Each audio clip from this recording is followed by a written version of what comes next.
beautiful specimens. Here, in this replica of their natural habitat, they can thrive, away from predators and other threats. But in the wild, life is more difficult, and butterflies are becoming harder to find.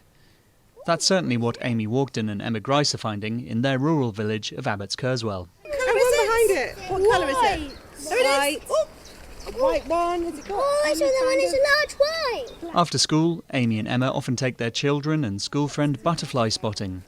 It's fun to go on a nature walk, but they're also doing it to provide data for the charity Butterfly Conservation. Having a yearly record of what is around and what isn't around, I think, is really good scientific data to indicate changes such as global warming and habitat destruction. Butterflies are sensitive indicators of what's going on, so it's really important. Monitoring takes place year-round, but the charity is particularly encouraging people to take part in its big butterfly count survey until August the 6th, entering information about how many they spot in its free app. Data from volunteers helped produce Butterfly Conservation's latest report. Lead author Richard Fox says its findings are alarming. 80% of species are in decline, and butterflies are no longer present on average in nearly half the areas they were found 50 years ago. The major causes of the decline are what we humans have done to the landscape in the UK over the past 50, 60, 70 years.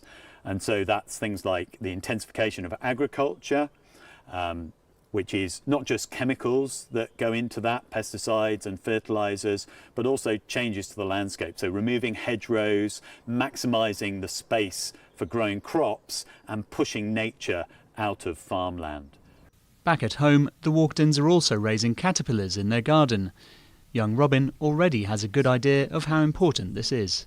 If we don't have any butterflies and all the buzzy things, then the things that eat butterflies won't have any food, and the things that eat them, well, basically just the food chain. And part of the food chain is the things that we eat. And if there's none of them, then we will starve and we won't really be able to survive, will we? The decline in butterflies and other insects isn't limited to Britain, with a 2020 study in the journal Biological Conservation estimating insect numbers worldwide have dropped by 5 to 10% in the past 150 years.